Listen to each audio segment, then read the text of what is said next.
Amended Obituaries. To the Editor. Sir, I am approaching 70. It is in sight. It is only 3 years away. Necessarily, I must go soon.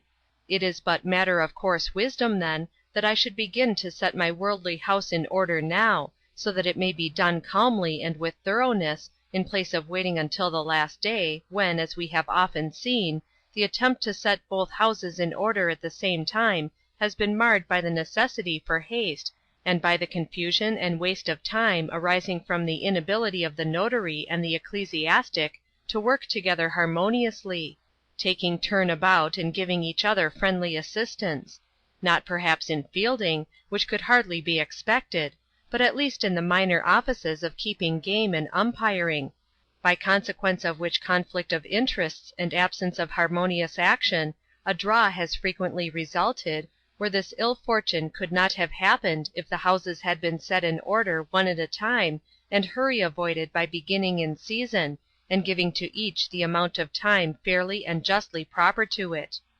In setting my earthly house in order, I find it of moment that I should attend in person to one or two matters which men in my position have long had the habit of leaving wholly to others, with consequences often most regrettable.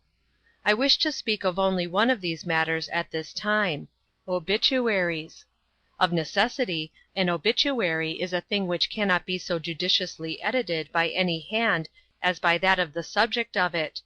In such a work it is not the facts that are of chief importance, but the light which the obituarist shall throw upon them, the meaning which he shall dress them in, the conclusions which he shall draw from them, and the judgments which he shall deliver upon them. The verdicts, you understand, that is the danger line.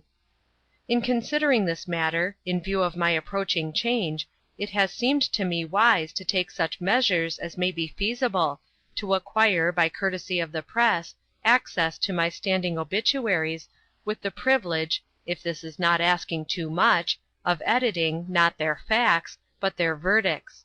This, not for the present profit, further than as concerns my family, but as a favorable influence usable on the other side, where there are some who are not friendly to me. With this explanation of my motives, I will now ask you of your courtesy to make an appeal for me to the public press. It is my desire that such journals and periodicals as have obituaries of me lying in their pigeonholes, with a view to sudden use some day, will not wait longer but will publish them now, and kindly send me a marked copy. My address is simply New York City. I have no other that is permanent and not transient. I will correct them, not the facts, but the verdicts, striking out such clauses as could have a deleterious influence on the other side, and replacing them with clauses of a more judicious character.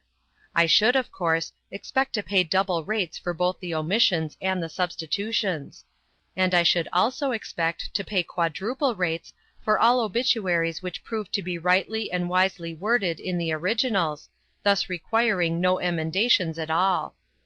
It is my desire to leave these amended obituaries neatly bound behind me as a perennial consolation and entertainment to my family, and as an heirloom which shall have the mournful but definite commercial value for my remote posterity.